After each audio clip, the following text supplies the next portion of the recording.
खबर सिर्फ सच की।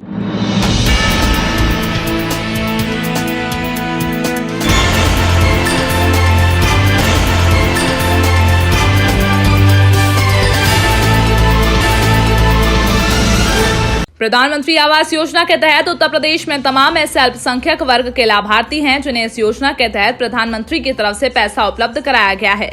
प्रदेश के तकरीबन 6,10,000 लाभार्थी इस योजना का लाभ उठा सकेंगे। प्रथम किस्त जारी करने के दौरान देश के प्रधानमंत्री नरेंद्र मोदी ने उत्तर प्रदेश के कई जनपदों के लाभार्थियों से बातचीत की। इसी क्रम में उन्होंने जनपद बहराइच की लाभार्थी रेशमा वसीम से भी बात की। लाभार्थियों से बात करते समय प्रधानमंत्री नरेंद्र मोदी ने कहा कि तुम्हारा घर बनने के बाद अगर हम तुम्हारे घर पर आते हैं तो मुझे क्या खिलाओगे, जिस पर लाभार्थी रेशमा वसीम ने कहा कि हम बहुत ही गरीब हैं, बरसात के सीजन में हमारे बच्चे भीग जाते हैं। आपकी तरह से ये जो मुझे आवास दिया गया है इसको लेकर हम बहुत ही प्रसन्न हैं। आप जब हमारे घर आएंगे तो हम आपको कुछ ना कुछ जरूर खिलाएंगे। प्रधानमंत्री नरेंद्र मोदी तमाम ऐसी लाभार्थियों से बात करके उन्हें भरोसा दिलाया और हौसला भी दिया गया। सरकार हर वर्गों के प्रति सजग है। प्रधानमंत्री से बात होने के बाद लाभार्थी रेशमा वसीम काफी खुश दिखी और उन्होंने कहा कि हमें इस सरकार पर भरोसा है। यही सरकार सभी का विकास कर सकती है और इसी सरकार में अल्पसंख्यकों का कल्याण हो सकता है। संवाददाता विजय प्रताप गुप्ता की रिपोर्ट। रेशमा कहाँ की रहने वाली हैं? अमीनपुर नगरोर। आज आपसे रहने वाले बहराइच। अच्छा, आज आप अभी यहाँ, आपकी किससे बात हुई? मोदी साहब से।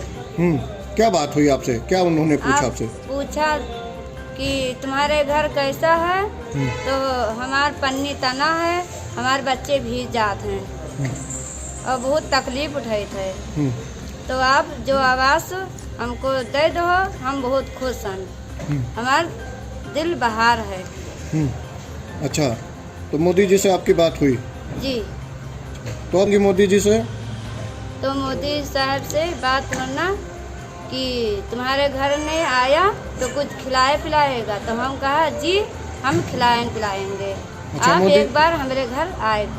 अच्छा, आपने मोदी जी को बुलाया भी है? जी।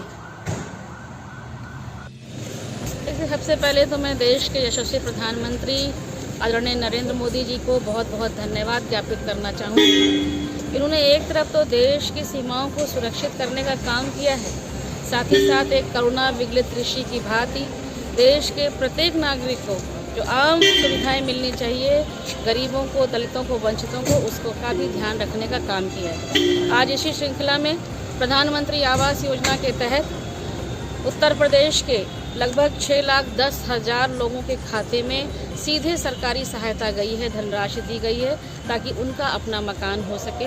और इस योजना आज जो उन्होंने 6,10,000 लोगों के खाते में पैसा भेजा है, ये रकम भी अच्छी खासी बड़ी है। लगभग 27 करोड़ 2,691 करोड़ रुपए की धनराशि आज सीधे सीधे खाते में पहुंची है।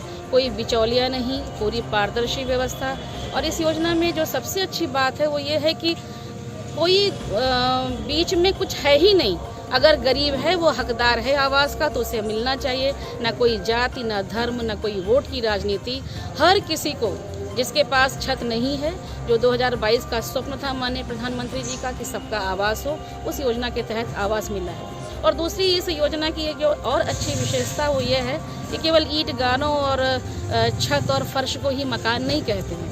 मकान में रहने वालों का जीवन सुखमय हो, इसलिए इस घर के साथ साथ उनके घर में शौचालय हो, उनके घर में जो उज्ज्वला योजना के तहत, उजाला योजना के तहत, सौभाग्य योजना के तहत बिजली, ये सारी जो सुख सुविधाएं हैं ये भी उनको उससे आच्छादित करके दे रहे हैं। तो मुझे लगता है कि बहुत ही सराहनीय, प्रशंसनीय कदम है और आज तक ऐसा कभी नहीं देखा गया जिस तरीके से माननीय प्रधानमंत्री गरीबों के साथ जुड़कर, अपनी संवेदनाओं से उनको जोड़कर इस काम को कर रहे हैं। और एक बात को मैं, देखिए अभी वो आंकड़े यहाँ पर आ रहे हैं, अभी तो